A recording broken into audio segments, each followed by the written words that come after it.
Olá pessoal, hoje vou falar aqui sobre o livro Mulheres que Correm com os Lobos. É um livro terapêutico, ou seja, não é aquele tipo de livro que você vai ler de uma tacada só. O interessante é ler um capítulo, refletir sobre ele e depois passar para o próximo capítulo, tá? E hoje eu trouxe uma convidada aqui, a Adriana, que também leu o livro e vai compartilhar um pouquinho com vocês sobre esse livro aqui. Então, como é fazer por partes, assim, nós vamos começar no capítulo 2, que seria o capítulo do Barba Azul. Mas se vai começar pelo 2, de repente o leitor que nos está assistindo, desculpa, pode perguntar, mas por que o 2? Por que não o 1? Porque o 1 vai contar, vamos dizer assim, desse estudo da autora que convergiu no livro. Então ela vai explicar toda a tese dela, vamos colocar assim, né, a experiência dela para contar essa história aqui no livro, né? O que seria isso aí? A princípio seria que ela fala que existe a mulher selvagem, uma mulher selvagem dentro da mulher, a Adriana vai complementar aqui, e é preciso trazer essa mulher de volta. Tem até uma biografia dela aqui, ó. Então eu vou falar para vocês, ó. Fiz meu doutorado em psicologia etnoclínica, que é o estudo da psicologia clínica aliada à etnologia, dando esta última ênfase ao estudo da psicologia de grupos, e em especial de tribos. Meu pós-doutorado foi em psicologia analítica, o que me qualifica para trabalhar como analista junguiana.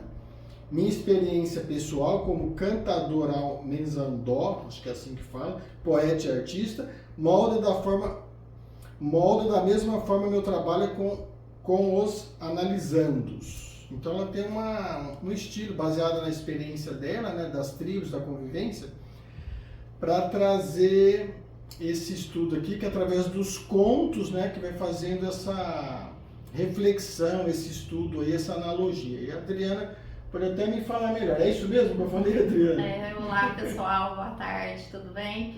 E então, a autora, ela conta, né, esse primeiro capítulo, ela fala sobre o livro, como surgiu o livro. É porque o livro As Mulheres, que Correm com os Lobos, é um livro que ela faz uma analogia entre a mulher selvagem que vive dentro da gente com os lobos. Porque a mulher, todas as mulheres, elas têm a intuição, a gente tem aquela percepção dentro da gente, e a gente é feroz, né? Como os lobos, a gente é protetora, a gente tem aquela parte de viver em comunidade, de ter as nossas anciãs, de ter a nossa comunidade, e os lobos também. Então ela faz essa analogia, porque é como se a mulher selvagem estivesse em extinção como os lobos.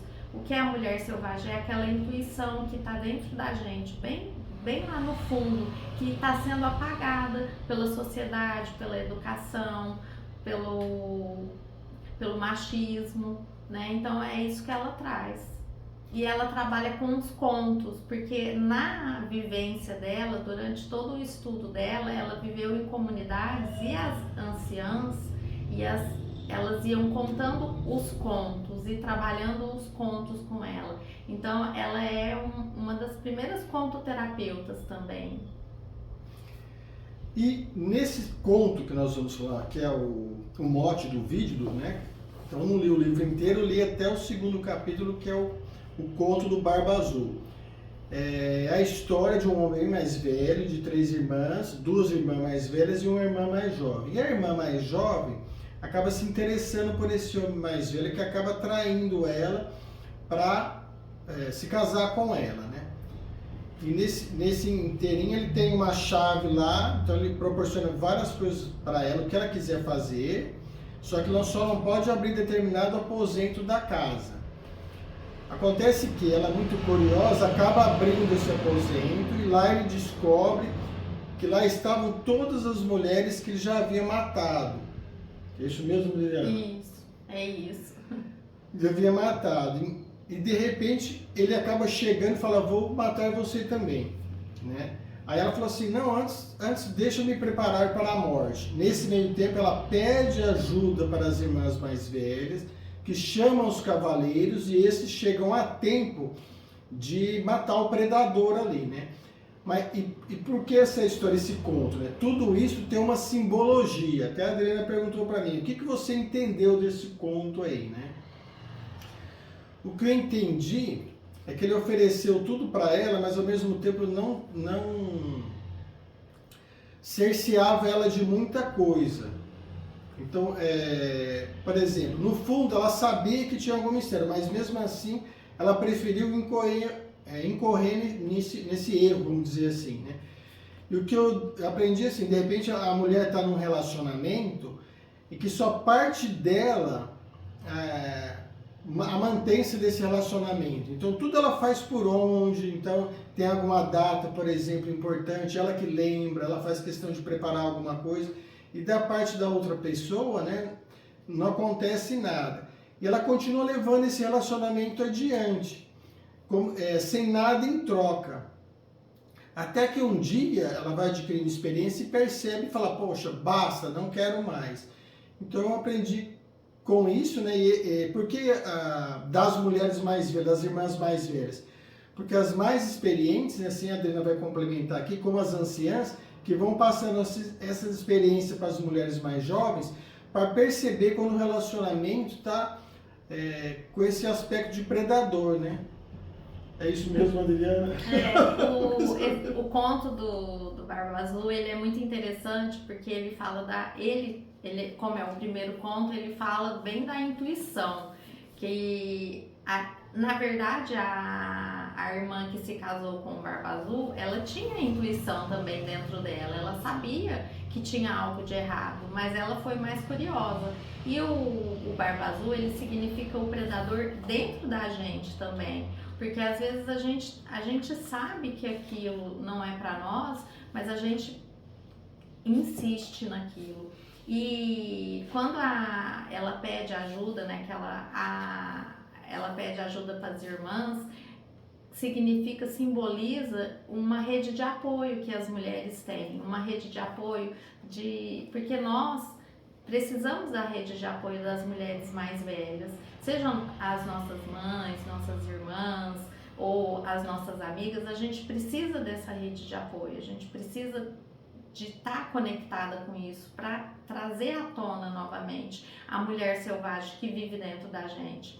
E o Barba Azul, a curiosidade dela já era a intuição dela, porque ela tinha a intuição de que tinha algo errado, mas algo fascinou ela. E quando ela abre e ela vê tudo aquilo, as mulheres mortas que ele tinha matado, as outras esposas dele, ela percebe que o que ela percebe que tinha algo de errado e que ela não deu ouvido.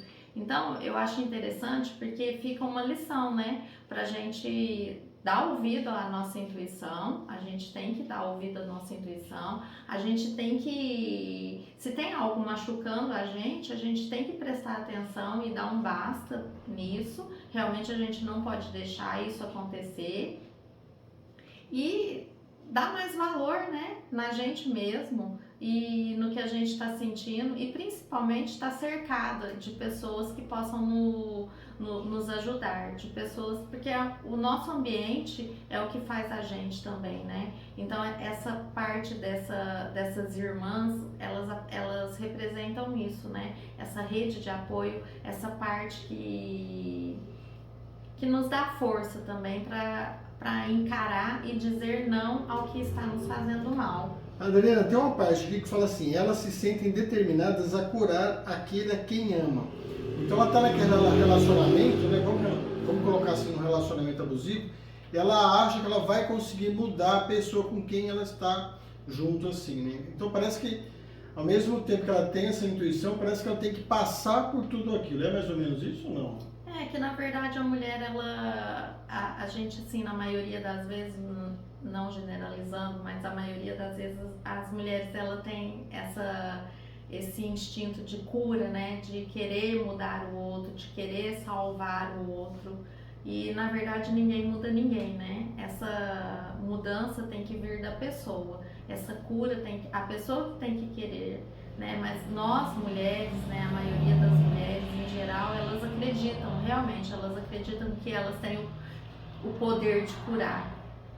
Certo. Fala um pouco dessa, eu li aqui também da Mulher Selvagem, até falei com a Adriana aqui, que hoje eu vejo a mulher muito assim, empoderada, então a mulher é dona de si mesma, ela mesma tem as coisas dela, faz tudo dela. E no começo, principalmente, eu vou até abrir um parênteses aqui, né? Se você, leitor aí, permita-se transpor o primeiro capítulo do livro, porque o primeiro capítulo, a autora, vai falar assim sobre a tese dela, a experiência dela, aí o leitor pode pensar assim, poxa, mas não tem nada a ver, hoje a mulher está conquistando seus espaços, tem tudo isso. Mas passando esse primeiro capítulo, né, aqui pode fechar o parênteses, no segundo capítulo que o leitor vai entender todo esse estudo, toda essa analogia que ela faz através dos contos, esses ensinamentos das experiências dela através dos contos. Então eu falei para ela, não, mas hoje eu não vejo a mulher tão assim, eu já vejo a mulher mais empoderada. Aí ela explicou que a Mulher Selvagem ainda está lá. Como é que é isso mesmo, Adriana? Fala um pouquinho. É que na verdade a mulher empoderada, o que é ser uma mulher empoderada? Hoje se prega muito a mulher, aquela mulher autossuficiente, e dá conta de tudo. Ela dá conta da casa, ela dá conta do filho, ela dá conta do trabalho, ela dá conta disso, ela dá conta daquilo, mas na verdade ela está exausta. Por quê? Porque isso não é ser uma mulher empoderada. Ser uma mulher empoderada é saber que você tem a sua força feminina e a sua força masculina. E tem momentos que nós mulheres precisamos descansar no masculino. Então, e a mulher empoderada é aquela que não precisa de ninguém, não precisa de um apoio, não precisa, ela dá conta de tudo. E na verdade, a hora que ela se vê sozinha, ela se sente completamente exausta. E a autora, ela traz isso. Ela traz isso, que essa parte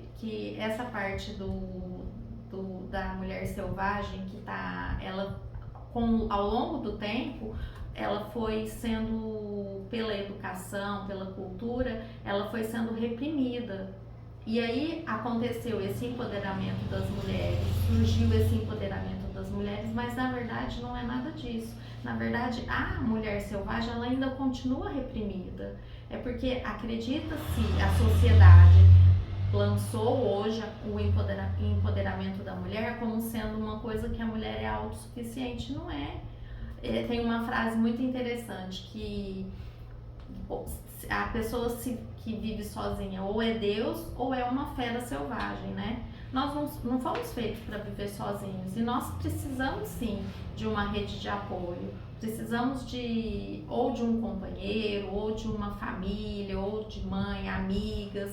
Precisamos ter o nosso espaço, o nosso tempo. E então esse empoderamento da mulher é uma coisa bem relativa, né? Hoje uma mulher empoderada, na visão da Clarissa, é saber